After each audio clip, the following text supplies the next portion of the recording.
Hello students, last class में हमने redox reactions के बारे में पढ़ा था कि रेडॉक्स रिएक्शंस क्या होती हैं और ऑक्सीडेशन नंबर हम कैसे फाइंड आउट करते हैं। In this class we will be continuing this topic. आज की क्लास में हम पढ़ने वाले हैं कि आपके पास oxidising agent, some important oxidising agents and reducing agents पढ़ेंगे हम आज की क्लास में। हम पढ़ने वाले हैं टाइप्स ऑफ रेडॉक्स रिएक्शंस और हम पढ़ने वाले हैं बैलेंसिंग ऑफ रेडॉक्स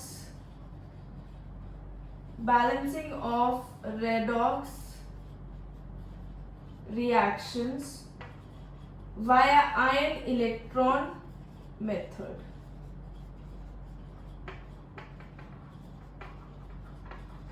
सो इस क्लास में we are going to study कि आपके पास कुछ common some important oxidising agent और रिड्यूसिंग एजेंट्स कौन से होते हैं। लास्ट क्लास में हमने पढ़ा था ऑक्सीडाइजिंग एजेंट और रिड्यूसिंग एजेंट क्या होते हैं। ऑक्सीडाइजिंग एजेंट वो होता है जो खुद रिड्यूस होता है और दूसरे को ऑक्सीडाइज करता है, यानी कि खुद इलेक्ट्रॉन गेन करेगा और दूसरे से इलेक्ट्रॉन गेन कर रहा है। ठीक है। रिड्यूसिंग एजेंट हमारे पास वो होते हैं जो कि दूसरे को इलेक्ट्रॉन प्रोवाइड कराते हैं, यानी कि they themselves get oxidized and reduce the other species. तो कुछ हमारे पास स्पेशल ऑक्सीडाइजिंग एजेंट और कॉमन रिड्यूसिंग एजेंट्स होते हैं जिन्हें हम स्टडी करेंगे। Then we are going to understand types of redox reactions की रेडॉक्स रिएक्शंस आपके पास कितने टाइप्स के होते हैं। And then we are going to do balancing of redox reaction. आपने हिट एंड ट्रायल मेथड से रिएक्शंस को बहुत बैलेंस किया होगा, लेकिन अगर आपके पास रिएक्शन रेडॉक्स रिएक्शन है तो उसके अंदर आयंस का प्रेजेंस होता है और आयंस के प्रेजेंस की वजह से इलेक्ट्रॉन कंसेप्ट को यूज करते हुए we are going to balance the redox reactions. So first we are going to start with oxidizing agents and reducing agents. तो ऑक्सीडाइजिंग एजेंट क्या होते हैं जो कि खुद आपके पास रिड्यूस हो जाए और दूसरी चीज को ऑक्सीडाइज कर दे। कोई भी चीज दूसरे को अगर ऑक्सीडाइज कर रही है यानी कि वो दूसरे का इलेक्ट्रॉन खुद में ले रही है, तो ऑब्वियस सी बात है, थोड़ी सी कॉमन बात है ये कि अगर मान लीजिए वो इलेक्ट्रॉन लेने की कैपेसिटी 100% रखती है अगर, तो वो अपनी मैक्सिमम ऑक्सीडेशन स्टेट में होनी चाहिए। अगर आपके पास मान लीजिए सल्फर है, सल्फर के पास अगर चार्ज पॉजिटिव 6 है, तो चार्ज पॉजिटिव 6 से हमने कहा कि पॉजिटिव 7 वो नहीं कर सकता, लेकिन वो कम कर सकता है, वो पॉजिटिव 4 हो सकता है उसका oxidation state, it could be -2 as well. तो अगर हमारे पास कोई स्पीशीज, अगर आपके पास मैक्सिमम ऑक्सीडेशन स्टेट में अगर कोई स्पीशीज है तो it will act as oxidising agent. तो if you have something in the maximum oxidation state तो वो आपके पास ऑक्सीडाइजिंग एजेंट की तरह ही काम कर सकती है, क्योंकि अब वो आपके पास इलेक्ट्रॉन ले ही सकती है, इलेक्ट्रॉन दे नहीं सकती। जैसे कि वी टॉक्ड अबाउट सल्फर। अगर आपके पास कोई चीज मिनिमम ऑक्सीडेशन स्टेट में है, यानी कि उससे कम ऑक्सीडेशन स्टेट उसका हो ही नहीं सकता। सपोज जैसे मैं अगेन सल्फर का बात करूं, सल्फर हमारे पास ऑक्सीडेशन स्टेट उसकी -2 सबसे लेस ऑक्सीडेशन स्टेट है, इससे नीचे ऑक्सीडेशन स्टेट वो नहीं शो कर सकता।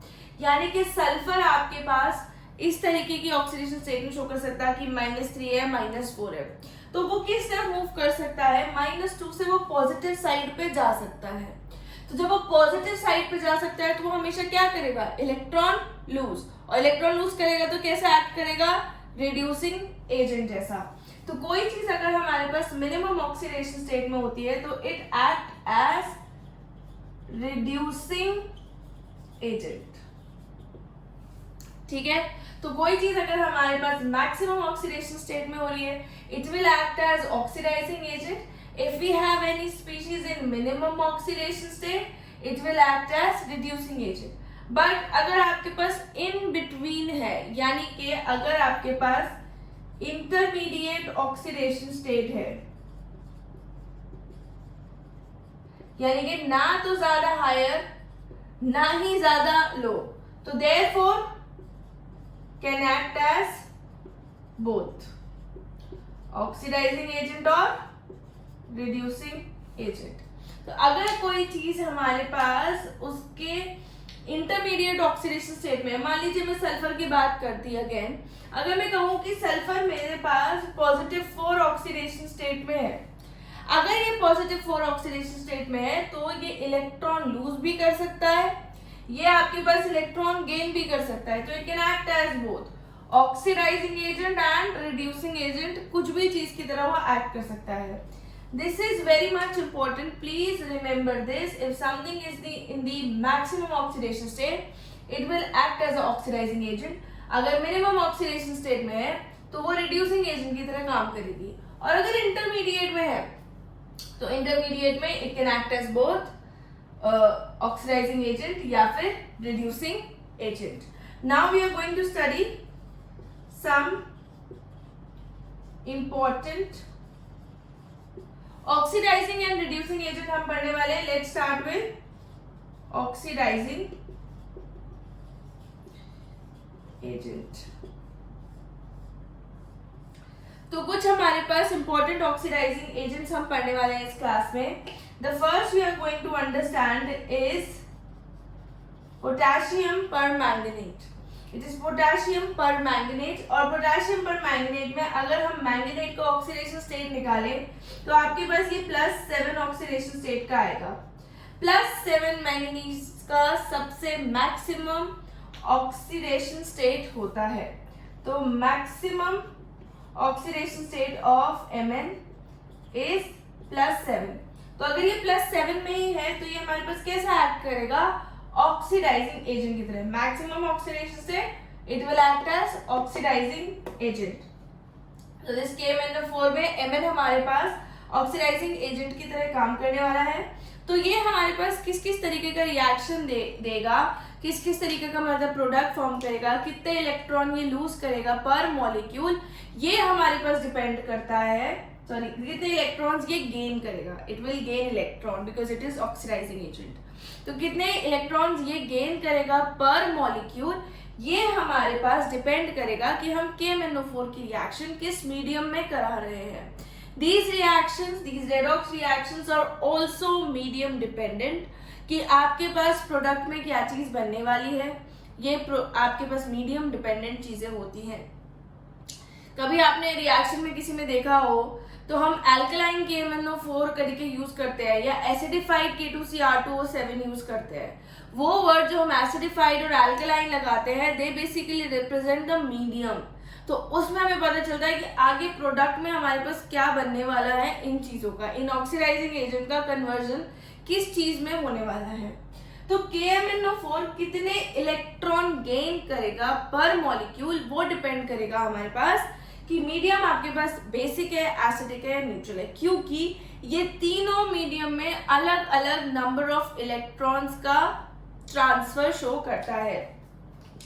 अगर आपके पास KMnO4 का रिएक्शन सपोज अगर हम ले रहे हैं एसिडिक मीडियम में, अगर हम पोटेशियम परमैंगनेट का रिएक्शन एसिडिक मीडियम में ले रहे हैं तो ये आपके पास MnO बना देता है, मैंगनीज ऑक्साइड। अगर आप मान लीजिए इसे ले रहे हैं बेसिक मीडियम में तो ये आपके पास K2MnO4 बना देता है, ठीक है। दिस इज, अगर आप इसको न्यूट्रल मीडियम में लेते हैं तो ये डाई ऑक्साइड बना देगा, MnO2। अब अगर हम ऑक्सीडेशन नंबर वाला कंसेप्ट लगाएं जो हमने लास्ट क्लास में पढ़ा है, अगर मैं ऑक्सीडेशन स्टेट निकालना चाहूं तो मैं क्या देखूंगी, कितने का चेंज आया। Mn यहाँ पे कौन सी ऑक्सीडेशन स्टेट में होगा, +2, क्योंकि ऑक्सीजन का क्या होता है -2। यहाँ पे Mn की ऑक्सीडेशन स्टेट क्या है, +6, ठीक है, क्योंकि ऑक्सीजन की कितनी होती है -2, 4 × -2 -8 plus twice of this K, तो यानी कि +2 हो गया। तो अगर ये उस साइड जाएगा -6 कितना हो जाएगा +6। तो Mn का ऑक्सीडेशन स्टेट कितना आ गया +6।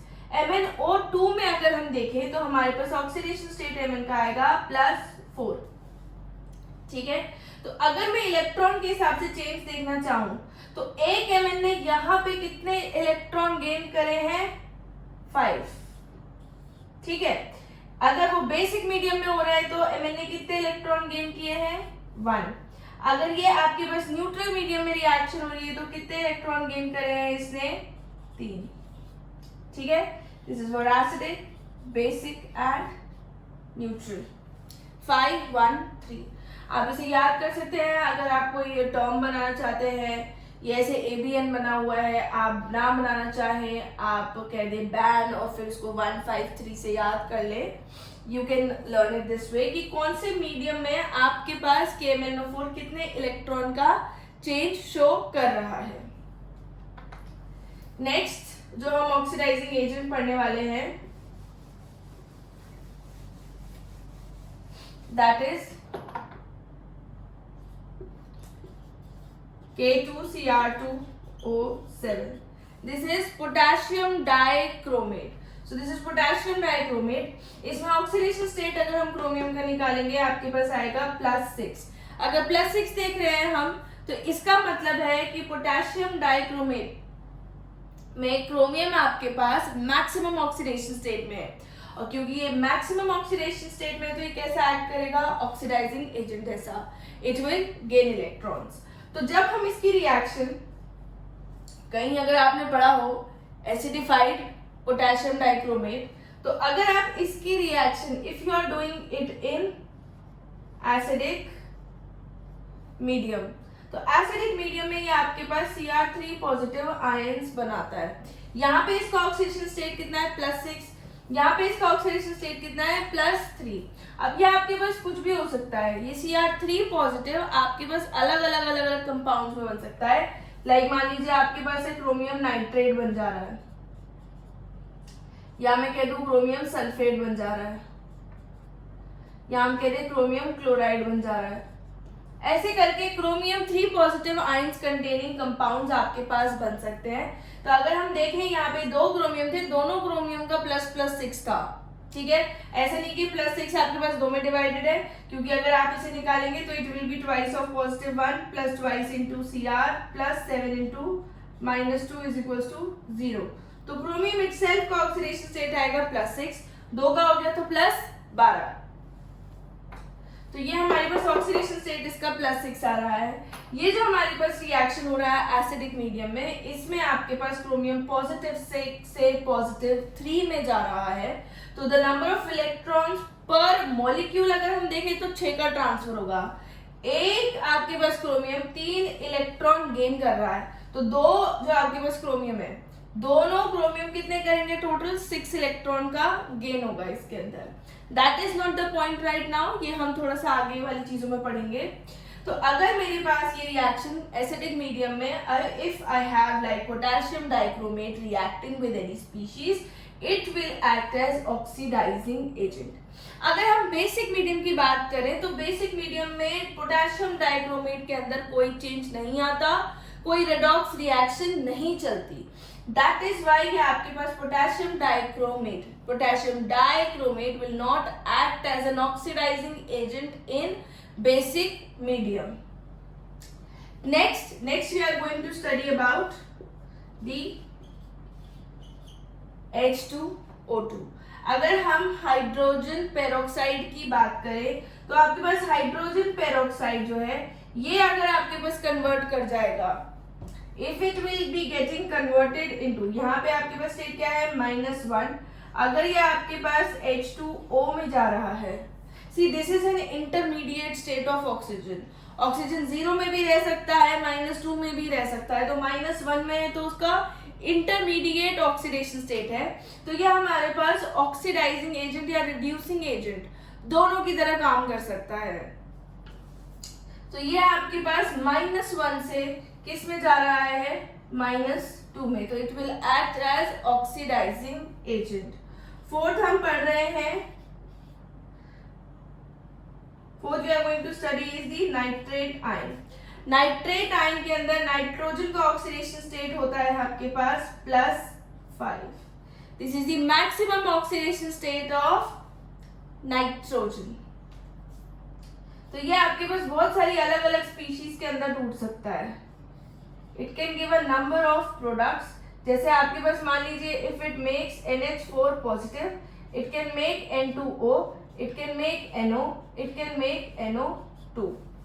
ठीक है, अब तीनों में अगर हम चारों में अगर हम निकालेंगे तो आपके पास ऑक्सीडेशन स्टेट जो है वो नाइट्रोजन की चेंज हो चुकी है और क्या हो चुकी होगी, कम।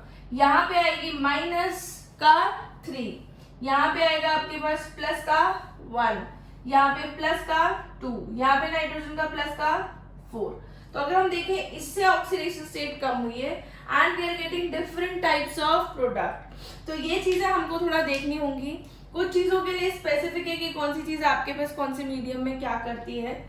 यू मे ऑल्सो राइट कि अगर आपके पास सिर्फ क्रोमेट आयन होता, अगर सपोज मैं बात कर रही हूँ दिस इज K2Cr2O7, मैं थोड़ा सा इधर सेक्शन बना लेती हूँ। अगर मान लीजिए आपके पास होता सिर्फ K2Cr4, अगर सिर्फ हम सिंगल क्रोमेट आयन की बात कर रहे हैं तो क्रोमेट आयन आपके पास Cr3 पॉजिटिव हो जाता है बेसिक मीडियम में। मैंने कहा डाइक्रोमेट आपके पास बेसिक मीडियम में रिएक्ट नहीं करेगा as an oxidising agent, but आपके पास जो सिंपल क्रोमेट है वो बेसिक मीडियम में रिएक्ट कर जाएगा टू फॉर्म Cr3 पॉजिटिव। ठीक है, so these are some important oxidising agents that we have discussed. Now we are going to discuss some important reducing agents. तो reducing agent में मैंने जैसे अभी आपको H2O2 का एग्जाम्पल दिया कि आपके पास इंटरमीडिएट ऑक्सीडेशन स्टेट है। तो अगर हम reducing agents की बात करें,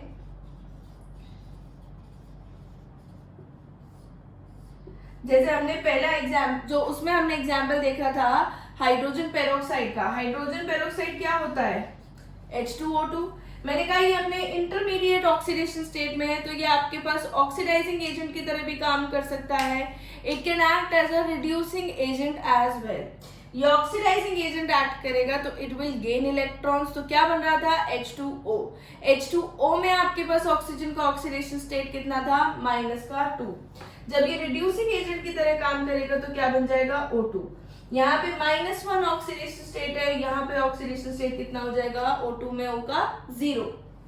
यहाँ क्या कर रहा है, ये इलेक्ट्रॉन लूज कर रहा है। तो if this type of reactant and product you see, you can say H2O2 is acting as reducing agent. तो H2O2 किसी भी तरह एक्ट कर सकता है। दूसरा मान लीजिए हम ले रहे हैं H2C2O4, this is oxalic acid. अगर ऑक्सैलिक एसिड में हम देखें तो आपके पास कार्बन का जो ऑक्सीडेशन स्टेट आना चाहिए, कार्बन का ऑक्सीडेशन स्टेट है +3, तो ये क्या बना देगा, CO2। CO2 में आपके पास oxidation state of carbon is +4, that is the maximum oxidation state of carbon. तो ये आपके पास +3 से +4 में जा रहा है। It is increasing its oxidation state. तो ऑक्सीडेशन स्टेट इंक्रीज होने पे क्या होता है, the thing is acting as reducing agent. अगर आपको और कंफर्टेबल होने के लिए लिखना है, अगर अब तक याद नहीं हुआ है, you can also right oxidation state will increase. ठीक है, यहाँ पे ऑक्सीडेशन स्टेट हमारे पास इंक्रीज कर रही है, उसमें आप लिख सकते हैं जब ऑक्सीडाइजिंग एजेंट ऐड होगा ऑक्सीडाइजिंग एजेंट में कि oxidation state will decrease. Third है हमारे पास, मान लीजिए हम ले रहे हैं थायो कंपाउंड Na2SO2O3। ठीक, ये आपके पास कन्वर्ट हो रहा है S4O6 and 2 नेगेटिव में। आपको ध्यान हो अगर तो हमने एवरेज ऑक्सीडेशन नंबर में इसका ऑक्सीडेशन नंबर निकाला था, दैट इज +5/2। और यहाँ पे अगर हम सल्फर का ऑक्सीडेशन स्टेट निकालते हैं तो ये कितना हो गया, 2। तो ये 2 से 5/2 यानी कि 2.5 में जा रहा है। तो this is also acting as an reducing agent. तो these are some important oxidising agent and reducing agents that we have discussed, you can see them in the reactions, और आप कह सकते हैं कि ये कैसे एक्ट कर रहे हैं, ये बन रहा है, ये बन रहा है, ये बन रहा है। इन चीजों को यूज करके आप ये पता लगा लेंगे कि दूसरी चीज ऑक्सीडाइज हो रही है या रिड्यूस हो रही है। ऑल्सो यू मे नो कि नंबर ऑफ इलेक्ट्रॉन्स का कितने का चेंज आ रहा है, किस टाइप का रिएक्शन आपके पास हो रहा है, किस टाइप का प्रोडक्ट बनना चाहिए। मान लीजिए मैं आपसे कह दूं कि मैं पोटेशियम परमैंगनेट को यूज कर रही हूँ एसिडिक मीडियम में, तो आई विल नो, अच्छा एसिडिक मीडियम में इट विल मेक MnO, तो this you need to know. ये आपके पास कंपेटिटिव एग्जामिनेशंस में बहुत इजी रहेगा अगर आपको फटाफट से पता है कि क्या चीज क्या बनाती है कौन से मीडियम के अंदर। So these were some important oxidizing agents and reducing agents. Next we are going to do types of redox reactions. So next heading that we need to write is types of redox reactions. So next we are going to do types of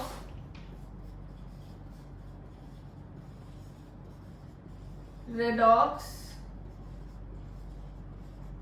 reactions कि redox reactions आपके पास किस किस type की होती हैं। First is intermolecular redox reactions। तो intermolecular redox reactions आपके पास तब होती हैं जब एक रिड्यूसिंग एजेंट हो, एक ऑक्सीडाइजिंग एजेंट हो, यानी कि आपके पास दो स्पीशीज हैं जो आपस में रिएक्ट कर रहे हैं, आपके पास दो रिएक्टेंट है मिनिमम, और उसमें से एक ऑक्सीडाइजिंग एजेंट की तरह काम कर रहा है और दूसरे वाला आपके पास रिड्यूसिंग एजेंट की तरह काम कर रहा है। या फिर कह सकते हैं कि एक में जो चीज है आपके पास, कोई अगर एलिमेंट है वो रिड्यूस हो रहा है और दूसरे वाले कंपाउंड में कोई चीज आपके पास ऑक्सीडाइज हो जा रही है, ठीक है। तो इसमें आपके पास दोनों चीजें डिफरेंट कंपाउंड्स के अंदर हो रही हैं, that is your intermolecular redox reaction. For example आपके पास जो मैं ये बोलती हूँ आप उन डेफिनेशंस को लिख सकते हैं कि इसमें आपके पास in these type of reactions you have two different, मतलब you have both the oxidizing agent and reducing agent are different compounds. So the species getting oxidized and species getting reduced are present in different reagents. For example, जैसे मान लीजिए हमारे पास है Cu2O और इसका reaction होता है हमारे पास Cu2S के साथ, ये बना लेता है Cu plus SO2, ठीक है। इसमें आपके पास जो कॉपर है वो +1 ऑक्सीडेशन स्टेट में है और यहाँ पे कॉपर किस में है, 0 ऑक्सीडेशन स्टेट में। सल्फर क्या है हमारे पास, sulphur is in the form of -2 और यहाँ पे किस में है, +4 में। देखिए तो सल्फर हमारे पास क्या हुआ है, ऑक्सीडाइज, और कॉपर हमारे पास क्या हो रहे हैं, रिड्यूस। भले ही कॉपर आपके पास अलग अलग कंपाउंड से आ रहा है, लेकिन अगर हम देखें जो चीजें ऑक्सीडाइज हो रही हैं और जो चीजें रिड्यूस हो रही हैं, दे आर डिफरेंट, ठीक है। आप इसमें अगर मान लीजिए कोई ऐसा रिएक्शन लेना चाहते हैं, सपोज मेरे पास कॉपर सल्फेट का रिएक्शन हो रहा है Fe के साथ, तो इसमें क्या बन रहा है, FeSO4 एंड कॉपर। Fe 0 है, ये +2 है, यहाँ +2 ये है, यहाँ 0 ये है, तो ये मेरे पास क्या हुआ, reduce, this is getting oxidise. So this is an intermolecular redox reaction. दूसरे टाइप का रिएक्शन हमारे पास होता है इंट्रामोलिक्यूलर, यानी कि the species getting oxidized and the species getting reduced are present in the same compound. अगर आपके पास सेम कंपाउंड के अंदर रिड्यूस होने वाली और ऑक्सीडाइज होने वाली स्पीशीज प्रेजेंट हो, वो हमारे पास इंट्रामोलिकुलर रेडॉक्स रिएक्शन होते हैं। So both the species which are getting oxidised and reduced are present in same compound, then that type of reaction is intramolecular. Molecule के अंदर ही हो रहा है आपके पास reduction and oxidation, that is intramolecular. दो मॉलिक्यूल्स, मतलब सिर्फ अपने में नहीं हो रहा, दूसरे वाला मॉलिक्यूल भी इन्वॉल्व है, वो हमारे पास इंटरमोलिकुलर रेडॉक्स रिएक्शंस होते हैं। सो इंटरमोलिकुलर रेडॉक्स रिएक्शन का एग्जाम्पल होगा हमारे पास, मान लीजिए आपके पास है ammonium dichromate. If we have ammonium dichromate, इसका आप डिकम्पोजिशन करा रहे हैं, so if you are decomposing this compound, आपके पास नाइट्रोजन N2 फॉर्म में मिलता है हमें, then we get Cr2O3 and we get H2O। ठीक है, तो जब हमको ये रिएक्शन अगर हमको मिल रही है which is like 4H2O, this is balance reaction. तो इसमें नाइट्रोजन हमारे पास ऑक्सीडेशन स्टेट में किस में प्रेजेंट है, कैसे देखेंगे? नाइट्रोजन आपके पास अमोनियम आयन में है और अमोनियम आयन के अंदर नाइट्रोजन का ऑक्सीडेशन स्टेट -3 होता है। तो अमोनियम आयन के अंदर नाइट्रोजन का ऑक्सीडेशन स्टेट -3 में है। यहाँ पे आपके पास नाइट्रोजन का ऑक्सीडेशन स्टेट क्या आ गया? -3। क्रोमियम का ऑक्सीडेशन स्टेट हमारे पास यहाँ कितना है? +6। ऐसे हम देख सकते हैं आयन कौन सा है? Cr2O7 2 negative. तो आपके पास ये वाला आयन है, डाइक्रोमेट आयन। अब ये चेंज किस में हो रहे हैं? चेंज आपके पास हो रहा है ये N2 के अंदर। N2 में अगर हम देखें तो एलोट्रोपिक फॉर्म है, ऑक्सीडेशन स्टेट कितना होगा? 0। अगर हम Cr2O3 के अंदर देखें तो इसमें आपके पास ऑक्सीडेशन स्टेट क्रोमियम का आएगा +3।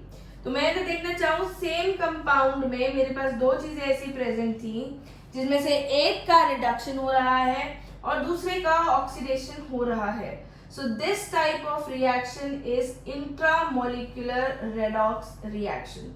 सो इसमें आपके पास दिस इज गेटिंग ऑक्सीडाइज्ड और यहाँ पे आपके पास क्या हो रहा है? रिडक्शन। ठीक है, so this example is for intramolecular redox reaction. Next जो हम पढ़ने वाले हैं that is your disproportionation redox reaction. So we will be doing disproportionation reaction। जैसे हमने दो एग्जाम्पल्स देख लिए हैं कि आपके पास थर्ड जो हम देख रहे हैं type of reaction that is disproportionation reactions। disproportionation reactions आपके पास वो reactions होती हैं जिसमें same element is getting reduced and oxidized as well। तो इन reactions के अंदर आपके पास reduce होने वाला और oxidize होने वाला element जो होता है वो same होता है। फॉर एग्जाम्पल अगर मान लीजिए हम कहना चाह रहे हैं कि सपोज रिएक्शन हो रही है वही H2O2 है हमारे पास। H2O2 आपके पास H2O भी बना सकता है और O2 भी बना सकता है। सपोज ये ब्रेकिंग डाउन हो रहा है, यहाँ पे ऑक्सीडेशन स्टेट -1 होगा ऑक्सीजन का और हाइड्रोजन का +1। यहाँ पे हाइड्रोजन का ऑक्सीडेशन +1 है, ऑक्सीजन का -2 है, यहाँ पे आपके पास 0 है। मैं देखूं अगर तो ऑक्सीजन ही यहाँ पे क्या हुआ है? रिड्यूस। तो यहाँ पे आपके पास हुआ है इसका reduction because it has gained electrons. और यहाँ पे अगर मैं देखना चाह रही हूँ तो इट इज गेटिंग ऑक्सीडाइज्ड। यहाँ पे क्या हुआ है हमारे पास? Oxidation. So this is a disproportionation reaction. ठीक है, सपोज आपके पास है Cl2। Cl2 आपके पास यदि अगर बिखर रहा है Cl नेगेटिव आयंस में और ClO3 नेगेटिव आयंस में, ये आपके पास बैलेंस रिएक्शन नहीं है। I am not writing balance reactions right now. तो अगर if this reaction is happening, chlorine में आपके पास ऑक्सीडेशन स्टेट में सिर्फ आयंस के फॉर्म में बता रही हूँ, क्लोरीन आपके पास 0 ऑक्सीडेशन स्टेट में है, क्लोरीन यहाँ पे आपके पास -1 ऑक्सीडेशन स्टेट में है और यहाँ पे ऑक्सीडेशन स्टेट ऑफ क्लोरीन है +5। देखिए क्लोरीन ही हमारे पास क्या हुआ है? रिड्यूस। और क्लोरीन ही हमारे पास क्या हुआ है? ऑक्सीडाइज। ये कुछ डिस्प्रोपोर्शनेशन की रिएक्शंस कॉमन है जो आपको ज्यादा करके मिलेंगी। सी अगर मान लीजिए हम फास्फोरस का ले रहे हैं जो कि बेसिक मीडियम के अंदर होगा, तो फास्फोरस का डिस्प्रोपोर्शनेशन बेसिक मीडियम में कुछ इस प्रकार से होता है कि बनता है आपके पास PH3 and you get H2PO2 negative. तो इसमें आपके पास फास्फोरस का ऑक्सीडेशन स्टेट कितना था? 0 because it is present in the elemental state या एलोट्रोपिक फॉर्म कह सकते हैं। आपके पास ये जो है ये एलोट्रोपिक फॉर्म में प्रेजेंट है। यहाँ पे आपके पास ऑक्सीडेशन स्टेट कितना आएगा फास्फोरस का? -3। और अगर हम यहाँ पे इसका ऑक्सीडेशन स्टेट देखें तो कितना आएगा? +1। तो यहाँ पे क्या हुआ हमारे पास, रिडक्शन, और यहाँ पे क्या हो गया, ऑक्सीडेशन। ठीक है, सपोज आपके पास है CuCl, इसका रिएक्शन हो रहा है to give CuCl2 plus Cu। ठीक है, Cu यहाँ पे ऑक्सीडेशन स्टेट +1 है, क्लोरीन क्या है -1, कॉपर यहाँ पे आपके पास CuCl से CuCl2 जाने में इसका क्या हो रहा है आपके पास, ऑक्सीडेशन। क्यों, क्योंकि ऑक्सीडेशन स्टेट इसकी क्या हो गई, +2। जब ये +1 से आपके पास Cu कॉपर नॉर्मल में जा रहा है तो इसका क्या हो रहा है, रिडक्शन, क्योंकि इसका ऑक्सीडेशन स्टेट कितना हो गया, 0। ठीक है, तो these reactions are disproportionation reactions. अब इन्हीं रिएक्शंस का यदि अगर हम उल्टा लिख लें, बहुत कम आता है ये, लेकिन स्टिल बहुत इजी है। फोर्थ होता है आपके पास कॉम प्रोपोर्शनेशन रिएक्शन।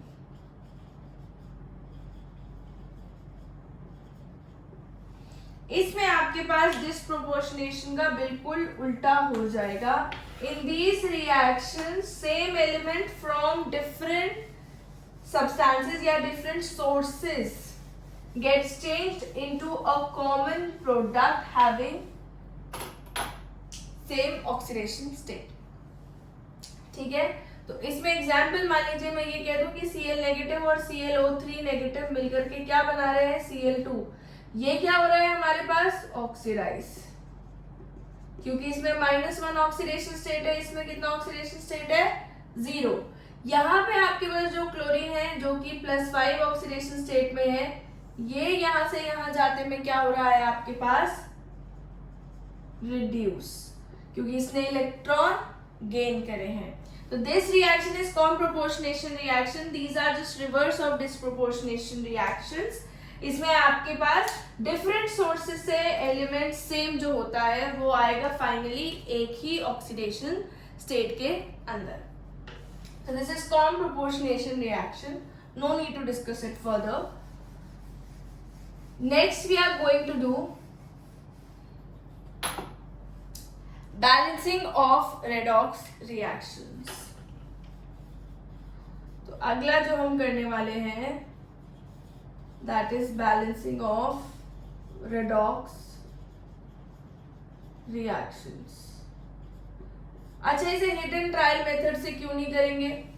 इसे हिट एंड ट्रायल मेथड से हम इसलिए नहीं करते हैं क्योंकि आपके पास अगर रिएक्शन आयनिक फॉर्म में है, जैसे मैंने क्लोरीन का रिएक्शन दिया आपको, तो ये रिएक्शंस अगर आपके पास आयनिक फॉर्म में प्रेजेंट होते हैं तो आयनिक फॉर्म्स में it is very much mandatory कि एटलीस्ट आप चार्ज बैलेंस भी लेकर के चलें। चार्ज बैलेंसिंग इन रिएक्शंस में बहुत इंपॉर्टेंट है because one species is gaining electrons and the other one is losing electron. तो जितना नंबर ऑफ इलेक्ट्रॉन कोई चीज लेगी उतना ही नंबर ऑफ इलेक्ट्रॉन कोई चीज देगी। ठीक है, तो जब आपके पास नंबर ऑफ इलेक्ट्रॉन का ट्रांसफर क्योंकि इक्वल होना चाहिए, number of electron lost should be equal to number of electrons gained, that is why these reactions need to be balanced for their charge balancing purpose. तो इसलिए थोड़ी सी आपके पास different हो जाती है हिट एंड ट्रायल मेथड से। ज्यादा डिफिकल्ट नहीं है, there are just some set of rules जो कि आपको फॉलो करने चाहिए to get a pace on these reactions की like how to balance them. इन रिएक्शंस को बैलेंस करने के लिए हमारे पास दो मेथड्स होते हैं। One is the ion electron method and the other one is oxidation number method. Firstly हम आयन इलेक्ट्रॉन मेथड यूज करेंगे। वैसे आयन इलेक्ट्रॉन मेथड इजी रहता है और ये ज़्यादा आंसर इससे बेटर आता है क्योंकि इसमें आपकी अप्रोच एकदम करेक्ट चलती है। अगर आपको ऑक्सीडेशन नंबर के बारे में उतना नॉलेज नहीं भी है तो still you can do these reactions by ion electron method. Oxidation number method के लिए थोड़ा सा ऑक्सीडेशन नंबर पे आपका हैंड बहुत फास्ट होना चाहिए, चेंज ऑफ इलेक्ट्रॉन आपके बहुत ज़्यादा सही एक्यूरेट कैलकुलेशन होने चाहिए to do that. So these reactions can be balanced by both methods. NCERT में दोनों मेथड भी गिवन है। Firstly we are going to discuss ion electron method. So the next question we are going to take is dichromate ion का reaction हम ले रहे हैं oxalate ion के साथ। ठीक है, डाइक्रोमेट जब आपके पास रिएक्ट करेगा तो ये किस में चेंज होगा, Cr3 पॉजिटिव में। ये हमारे पास क्या था, ऑक्सीडाइजिंग एजेंट, और ये क्या था, रिड्यूसिंग एजेंट, तो ये ऑक्सीडाइज हो जाएगा किसमें, CO2 में। अब हमें इसमें वही चीजें लगानी है, वही कंसेप्ट लगाना है जो हमने पिछले वाले एग्जाम्पल में लगाया है, पर स्टेप्स वही यूज करने हैं। ये आपके पास हो रहा है रिएक्शन एसिडिक मीडियम में, ये भी ले लिया हमने। तो अब क्या करेंगे, सबसे पहला step is to divide the reaction in 2 halves. तो पहले हमने क्या किया, Cr2O7 2 नेगेटिव से क्या बन रहा है, Cr3 पॉजिटिव, C2O4 2 नेगेटिव से क्या बन रहा है, CO2। ये पॉजिटिव 6 है, यहां से positive 3, reduce, this is oxidised. ये ऊपर वाले मैंने सिर्फ ऑक्सीडेशन स्टेट लिखे हैं, ये चार्जेस नहीं है, प्लीज डू रिमेम्बर, मिक्सअप करने की जरूरत नहीं है। ये आपके पास रिएक्शन हो गई, ये किसमें थी, फर्स्ट स्टेप में। दूसरे स्टेप में लिखा था कि ऑक्सीजन और हाइड्रोजन को छोड़ करके जितने भी एटम्स प्रेजेंट है उनको इंस्पेक्शन से ही बैलेंस कर लीजिए। तो यहाँ पे 2 ग्रुप में यहाँ क्या कर देंगे, 2Cr3 पॉजिटिव, ठीक है। यहाँ पे आपके पास 2 कार्बन है, इन्हें क्या कर देंगे, ट्वाइस ऑफ CO2, ठीक है। This is what we have done. फिर थर्ड स्टेप में था आपके पास ऑक्सीजन बैलेंस करनी है। अब आई ऑक्सीजन बैलेंस करने की बारी।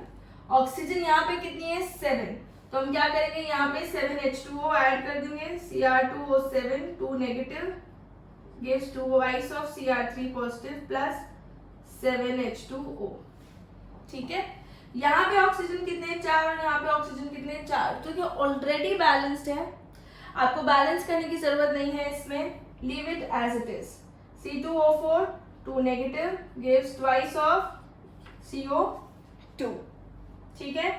नेक्स्ट फोर्थ स्टेप हमको करना था कि ऑक्सीजन बैलेंस होने के बाद we need to balance the hydrogen. अगर हमने यहाँ पे हाइड्रोजन इंट्रोड्यूस किया है तो इसे बैलेंस भी करना है। तो Cr2O7 2 negative plus 14H positive ions, क्योंकि हमें हाइड्रोजन आयंस यूज करने हैं जब हाइड्रोजन को बैलेंस करना है। 7 into 2 14, तो 14H positive we are using here. यहाँ twice of Cr3 positive plus 7H2O, ठीक है। नेक्स्ट हमारे पास क्या है, C2O4 2 नेगेटिव है और ये ट्वाइस ऑफ CO2 दे रहा है, तो इसमें हमारे पास कुछ बैलेंस करने की आवश्यकता नहीं थी, क्योंकि इसमें ऑक्सीजन दोनों साइड पे बिल्कुल इक्वल है, हाइड्रोजन हमने इंट्रोड्यूस किया ही नहीं है। तो नेक्स्ट हम जिस स्टेप पे चलेंगे वो है हमारे पास नेक्स्ट स्टेप। अगर किसी चीज में कोई स्टेप अगर नहीं लग रहा है तो आपको अननेसेसरी लगाने की जरूरत नहीं है। जैसे हमने आई नेगेटिव वाला देखा था, उसमें ऑक्सीजन नहीं लगा, उसमें हाइड्रोजन नहीं लगा, तो it was as it is.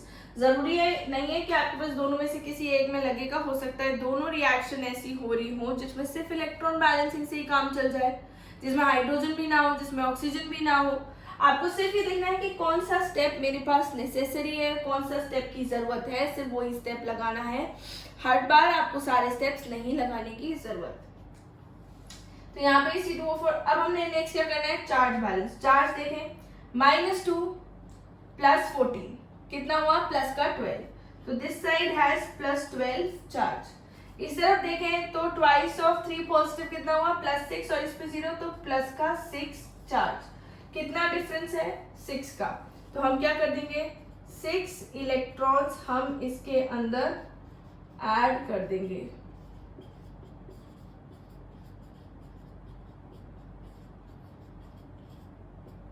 ठीक है, तो यहाँ पे हमारे पास ये इलेक्ट्रॉन क्या हो गए, बैलेंस हो गए। नेक्स्ट हम स्टेप में, इसी स्टेप में अगर हम देखें, यहाँ 2 नेगेटिव है, यहाँ पे कोई चार्ज नहीं है, तो हम यहाँ पे क्या करेंगे, 2 इलेक्ट्रॉन्स लगा देंगे। C2O4 2 negative gives CO2 twice of plus 2 electrons. अब लास्ट वाला जो स्टेप है, लास्ट वाले स्टेप में हमें क्या करना है, इनको इक्वेट करना है। 6 इलेक्ट्रॉन और 2 इलेक्ट्रॉन्स है, तो हम क्या करेंगे, सिर्फ नीचे वाली इक्वेशन को 3 से मल्टीप्लाई कर देंगे, तो आपके पास ये कन्वर्ट हो जाएगा 6 इलेक्ट्रॉन में, तो it will B Cr2 O7 2 negative plus 14H positive plus 6 electron. इसमें कोई चेंज नहीं आने वाला ऊपर वाले रिएक्शन में, क्योंकि 6 इज अ फैक्टर ऑफ 2। ठीक है, सो 2 इज अ फैक्टर ऑफ 6।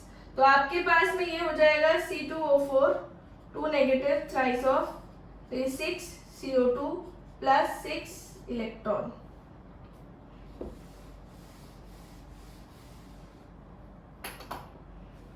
ठीक है, अब हम क्या करेंगे, add, only add, so this will be cancel out. अब क्या हो गया, Cr2O7 2 negative plus 14H positive plus thrice of C2O4 2 negative gives twice of Cr3 positive plus 6 CO2 plus 7H2O। ये हमारे पास बैलेंस रिएक्शन आ गई। Here we have this balance reaction. Chromium 2 chromium 2, carbon 6 carbon 6, 3 into 2। Oxygen आपके पास कितनी है, 12 यहाँ है, 12 यहाँ है, आपके 7 ऑक्सीजन यहाँ है और 7 ऑक्सीजन यहाँ है। 14 हाइड्रोजन 14 हाइड्रोजन। चार्जेस देखें हम, 2 negative 14 positive is 12 positive, 12 positive minus 6, क्योंकि 3 into 2 3 into 2 ये वाला नंबर इंटू ऊपर वाला नंबर जो सुपरस्क्रिप्ट में हो, तो ये -6 हो गया। कितना हो गया इधर, 6 पॉजिटिव चार्ज, और इधर देखिए तो 2 into 3 पॉजिटिव 6 पॉजिटिव चार्ज, और इसके ऊपर कोई चार्ज है ही नहीं। सो this is how you balance simple reaction in acidic medium. अगर मान लीजिए रिएक्शन कुछ इस प्रकार से होती, मैं आपको कहती कि मेरे पास Fe3 पॉजिटिव है और वो कन्वर्ट हो रहा है Fe2 पॉजिटिव में।